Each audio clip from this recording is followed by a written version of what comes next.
Morning,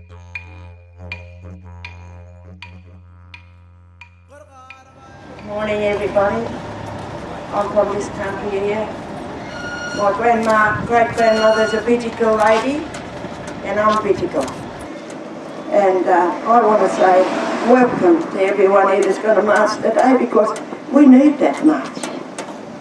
We need fighters in the Aboriginal race, right?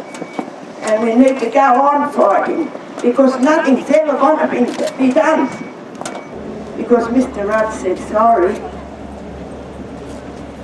that does not mean a thing. Alright, so today is the 2-year anniversary of the apology, and it's been 2.5 years since the Howard government instated the intervention in the Northern Territory. We've been marching from La Perouse and we're going to Redfern because it's an absolute disgrace that the Rudd government apologised, committed to a partnership, committed to not repeating the wrongs of past government, and is at this moment rolling out and actively enforcing a racist, oppressive policy that is creating extreme hardship for people on the ground. So we're here in solidarity with people in the Northern Territory because we believe that on Aboriginal land, Aboriginal people should have their rights, have their sovereign rights, have their human rights, and specifically their Indigenous rights to practice their culture and have political and social autonomy. For me, if the intervention has achieved anything, it has made us as Aboriginal people pause and reflect soberly and carefully about the type of government we desire and need for our people. There's lots of different avenues that we need to reach people on, and this is one kind of medium that we can get the meaning across to a lot of people, maybe just bystanders, maybe people that are going to see it on the news.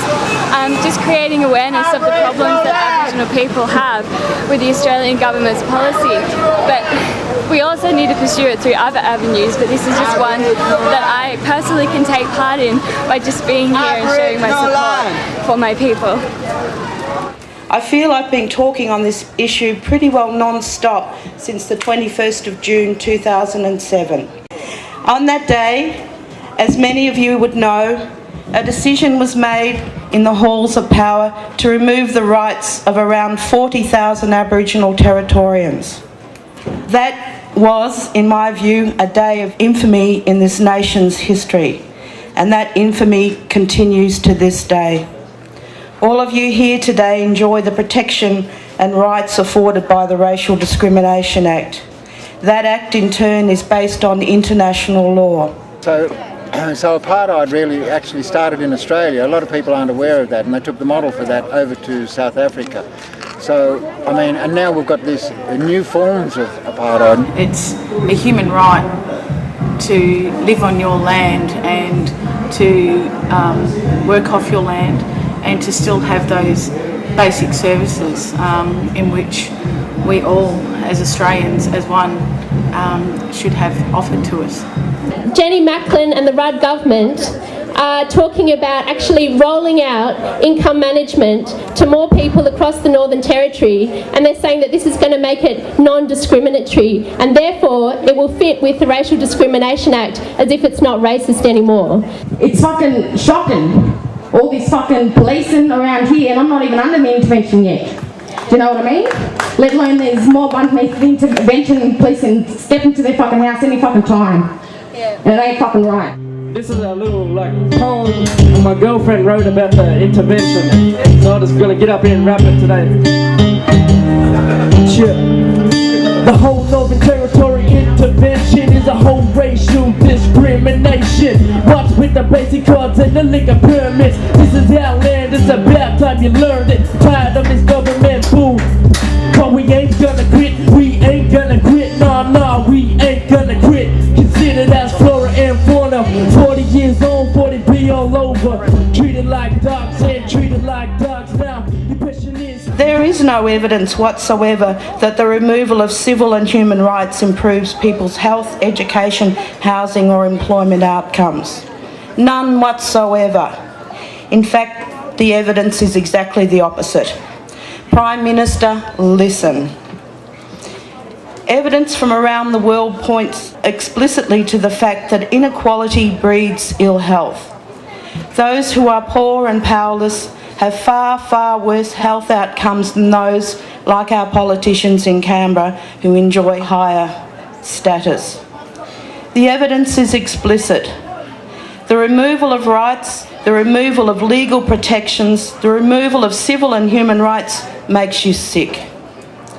So despite all this posturing and lies, the removal of the protection of the Racial Discrimination Act for those 40,000 Aboriginal people who are already at the bottom of every social determinant you can measure will have the effect of reducing health outcomes. When the intervention was first called, it was by the Howard government. It was John Howard's attempt in the dying days of his government to find another Tampa, to try and wedge and divide Australia. It was shameful that Labor supported it at the time, and shameful that they have again, once in government, have allowed that policy to continue and, if anything, made it worse. The Crime Commission was given enormous powers to go out there and find these pedophile rings. Virtually nobody was charged and arrested. Again, that has now been glossed over, whitewashed. The attempt to shame every Aboriginal parent across this land, to accuse them of failing their family responsibilities, to judge them en masse and to point that finger, and to post those signs in front of their homes and communities has been a massive, damaging and discriminatory action in our lifetime. Aboriginal land, always was, always will be. Aboriginal land, always was, always will be. Aboriginal land, always was, always will be. Aboriginal land. It's fantastic that we have so many people here today who are actually prepared to stand up to that lie and say, we don't buy these new laws. Jenny Macklin, stop the intervention.